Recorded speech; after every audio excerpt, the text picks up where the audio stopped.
Bom, de volta aqui ao Brasil, vamos falar sobre as eleições no Congresso Nacional. Semana que vem já, dia 1º de fevereiro, quarta-feira da semana que vem. E o presidente do PL, Valdemar Costa Neto, fechou um bloco com o PP e os Republicanos para eleger Rogério Marinho à presidência do Senado. A oficialização da União das Legendas acontecerá na manhã do próximo sábado na sede da sigla liberal. O objetivo do bloco é fazer frente à reeleição de Rodrigo Pacheco. Além dos partidos, um movimento de advogados apresentou uma carta contra a reeleição do atual presidente do Senado. O documento reúne mais de 5.000 signatários. Já a bancada do PT oficializou, nesta quinta-feira, o apoio a Pacheco na disputa pela presidência do Senado. O anúncio foi feito após uma reunião dos senadores da sigla em Brasília. A eleição para a presidência da casa está marcada para o dia 1º de fevereiro, quarta-feira que vem. E qual o clima por aí, Zé? Possibilidade de alguma surpresa ou não? Tudo caminha mesmo para uma reeleição tranquila, tanto de Pacheco no Senado quanto do deputado Arthur Lira na Câmara, Zé?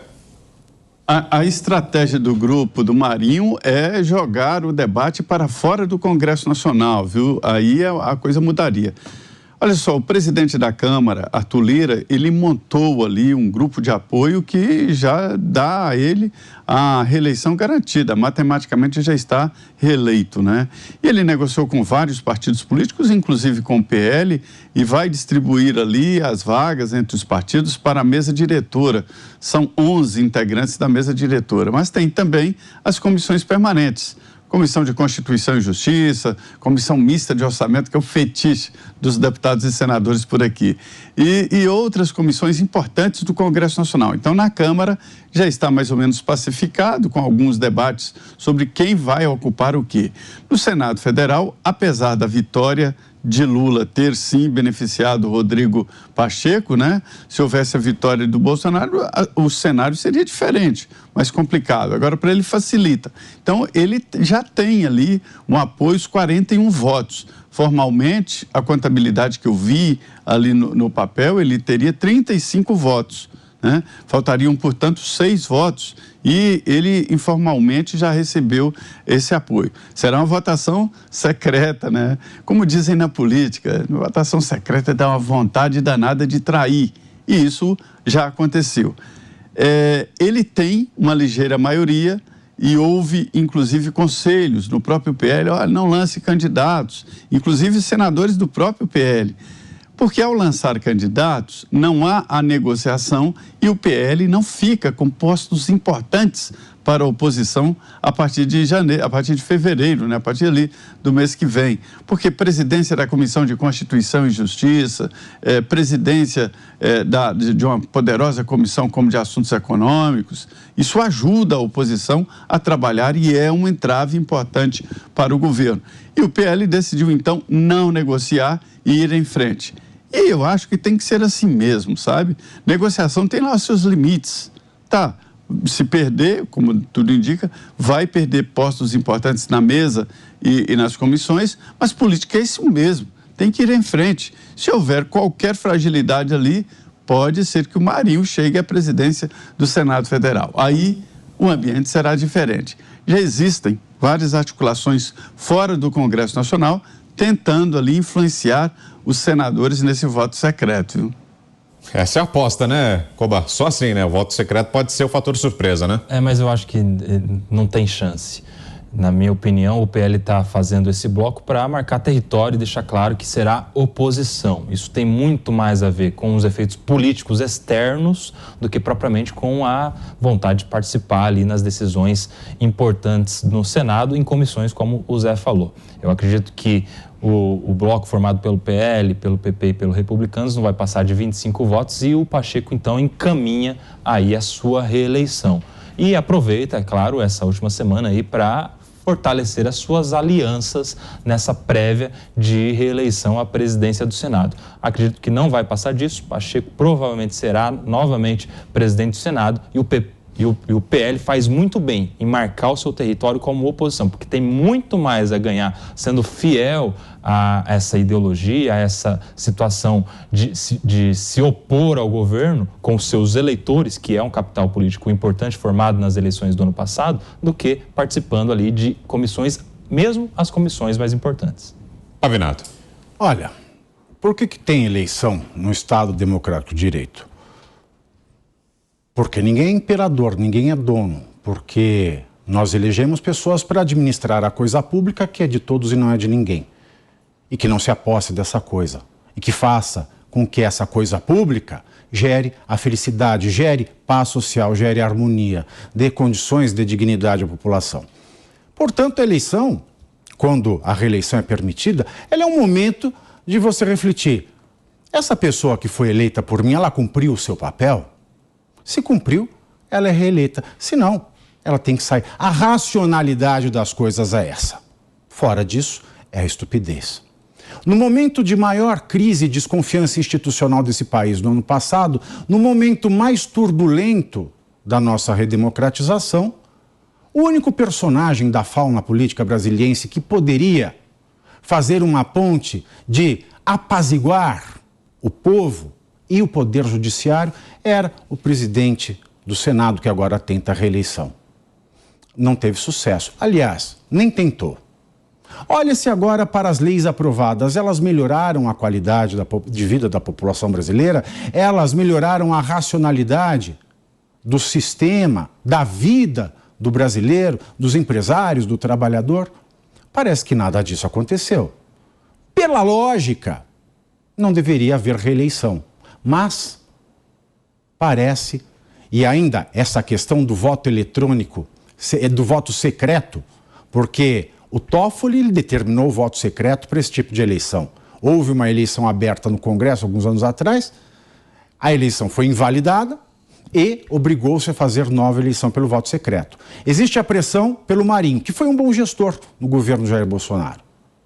Mas, no escurinho da escolha do voto, ninguém pode garantir nada e ninguém pode culpar ninguém.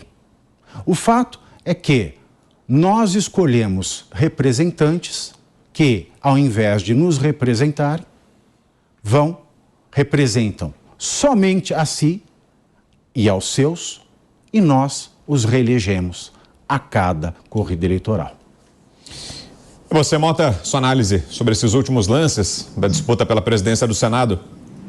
Olha, esse ponto do Pavinato é um ponto ótimo, dá para fazer um programa só sobre isso, né? Só sobre como o voto obrigatório, o sistema proporcional, fazem da maioria dos eleitores simplesmente fornecedores de votos a cada 2 anos, né? A gente vai lá votar para legitimar uma estrutura de poder que depois dá uma banana para a gente no primeiro dia em que senta na cadeira. Em relação a essa história de vale ou não vale a pena lançar uma candidatura ao Senado, será que não é melhor sentar e negociar cargos? Eu vou lembrar uma frase que a gente costumava dizer muito lá no início do Partido Novo, quando eu participei da criação do Partido Novo. Partido Novo que depois que deu tantas esperanças para a gente, depois, para mim, pelo menos, tantos dissabores, e que hoje se encontra, talvez, na posição de renascer, mas tinha uma frase que a gente repetia muito, que eu acho que se aplica exatamente para essa situação. Há coisas que a gente faz porque a gente sabe que vão dar certo. Outras nós fazemos porque elas precisam ser feitas.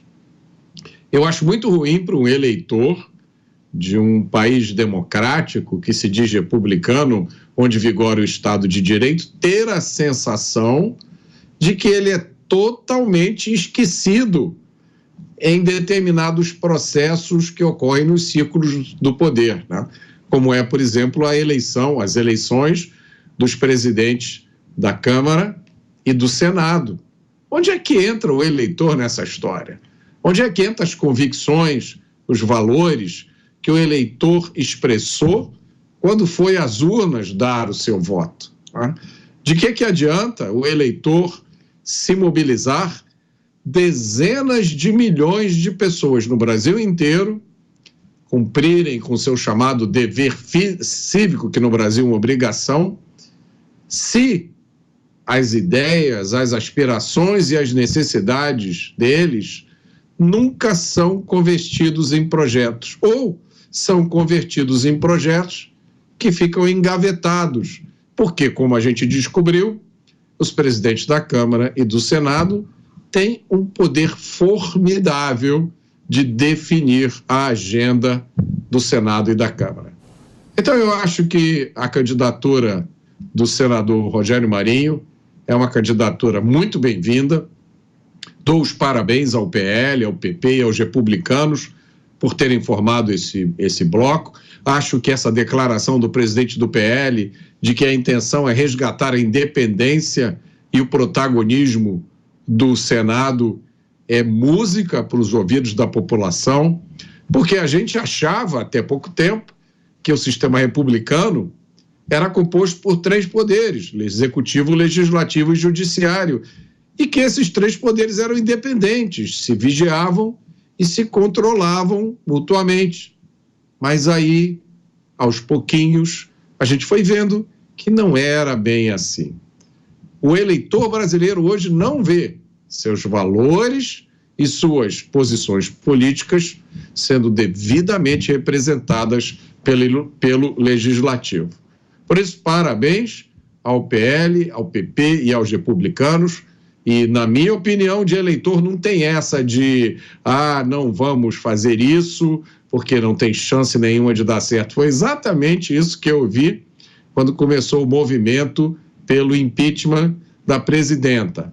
Foi exatamente isso que eu vi também no início de 2018, quando diziam que a candidatura de um certo político, de um certo deputado, não tinha chance nenhuma, porque a máquina, o mecanismo ia esmagar aquela candidatura.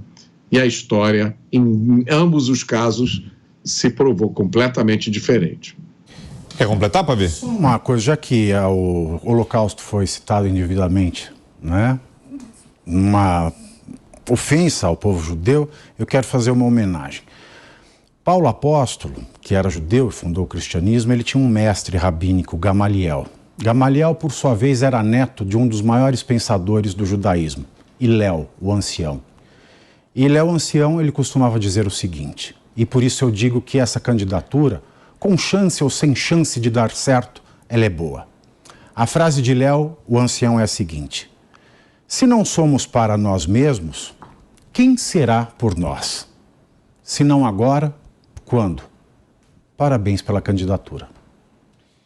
Agora, Zé, no Senado, pelo menos, a gente está falando desse antagonismo, né, entre Pacheco e Marinho, sobre essa disputa que vamos ter semana que vem, mas na Câmara parece que não, né? Parece que a questão agora é só saber de quanto vai ser a vitória do atual presidente Arthur Lira, né? Uma reeleição que parece já assegurada e que vai dar ele até mais poder nas negociações com o presidente Lula, né, Zé? Aí é que mora a chave, né? A ideia e a estratégia de Arthur Lira não era só ganhar, mas ele quer massacrar, quer demonstrar forças como um pugilista que mostra os músculos para intimidar o adversário. Era natural, eu falei isso aqui o ano passado inteiro, né? De que qualquer que fosse o presidente da República ia depender fortemente do Congresso Nacional. Sabendo disso, os partidos políticos se prepararam, né? E apostaram forte na eleição de deputados, porque sabendo ser forte o Congresso Nacional, mais poder perante o novo presidente. E é isso, exatamente isso que está em jogo, né? E Arthur Lira está concentrando nele poderes excepcionais, né? A força dele nessa base de reeleição é muito grande.